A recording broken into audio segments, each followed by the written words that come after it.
আজ আমরা জানব যাজ্ঞবল্ক্য সম্পর্কে, যিনি একজন ছিলেন বৈদিক দর্শনের এক মহান ঋষি।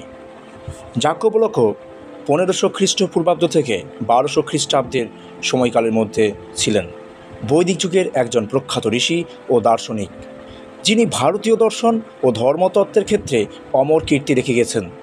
তার জীবন ও কাজ বৈদিক সাহিত্যের গভীরতা এবং প্রাচীন ভারতীয় সমাজের জ্ঞানচর্চার প্রতিফলন ঘটায়।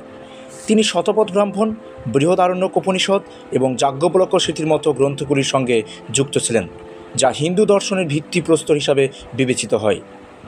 এই অডিও বুকে আমরা যাজ্ঞবল্ক্যের জীবন ও তার দার্শনিক অবদান এবং তার রচনার তাৎপর্য নিয়ে আলোচনা করব।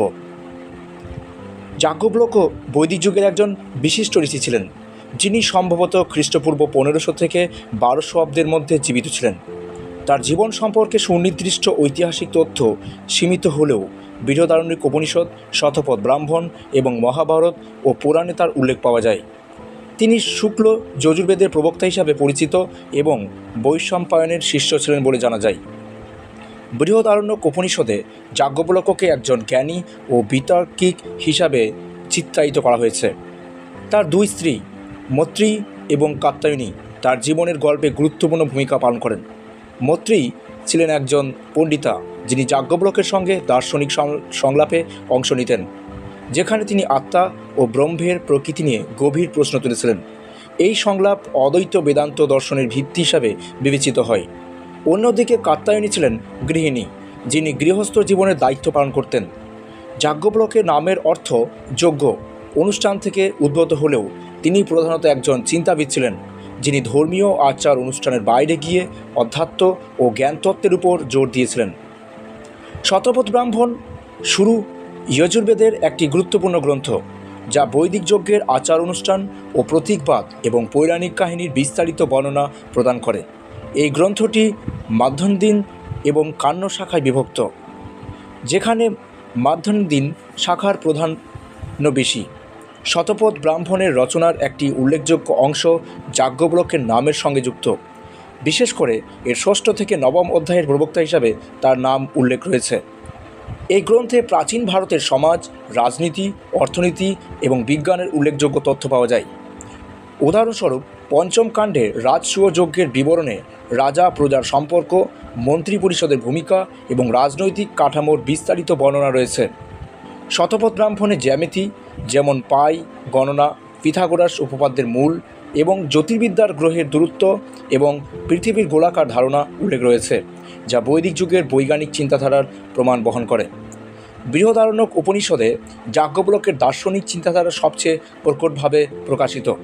এই গ্রন্থে তিনি অস্তিত্ব, চেতনা এবং স্থায়িত্বের প্রকৃতি নিয়ে গভীর প্রশ্ন তুলেছেন এবং নেতি নেতি, না এটি না ওটি নামক জ্ঞানতাত্ত্বিক পদ্ধতির প্রবর্তন করেছেন। এই পদ্ধতি আত্মা ও ব্রহ্মের সর্বজনীন সত্তাকে বোঝার জন্য ব্যবহৃত হয়।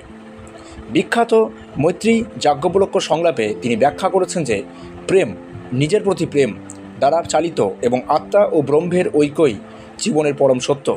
এই সংলাপ অদ্বৈত বেদান্ত দর্শনের মূল ভিত্তি হিসাবে বিবেচিত হয়। যাজ্ঞবল্ক্য স্মৃতি দর্শন হিন্দু ধর্মশাস্ত্রের একটি গুরুত্বপূর্ণ গ্রন্থ, যা খ্রিস্টীয় 3য় থেকে 5ম শতাব্দীর মধ্যে রচিত বলে মনে করা হয়। এটি মনুস্মৃতির পরে রচিত হলেও শ্লোক শৈলীতে লেখা এই গ্রন্থটি সমাজ, আইন, নীতির বিষয়ে বিস্তারিত নির্দেশনা প্রদান করে। যদিও এটি যাজ্ঞবল্ক্যের নামে রচিত, তবে এটি তার জীবনের অনেক পরে রচিত হয়েছিল এবং সম্ভবত তাকে সম্মান জানানোর জন্য তার নামকরণ করা হয়েছিল।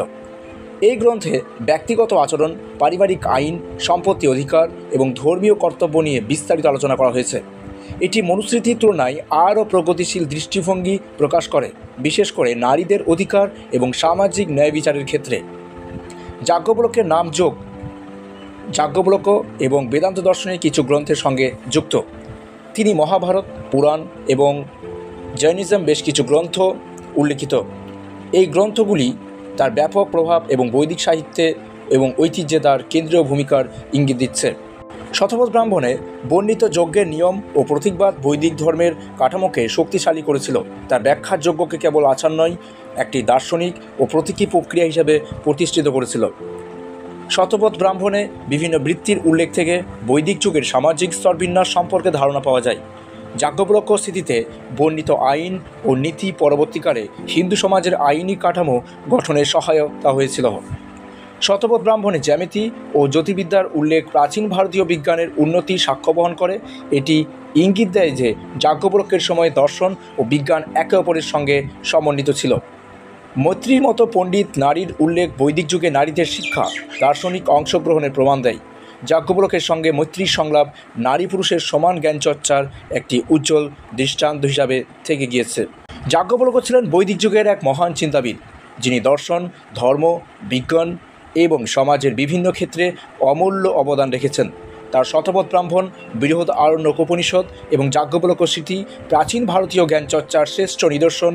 তার দার্শনিক গ্রন্থ ও উত্তর আজও মানুষকে জীবনের পরমার্থ খুঁজতে উৎসাহিত করে। যাজ্ঞবল্ক্যের জীবন ও কাজ আমাদের শেখায় যে সত্যের সন্ধানে জ্ঞান, বিতর্ক এবং আধ্যাত্মিক অনুসন্ধান একত্রিত হতে পারে।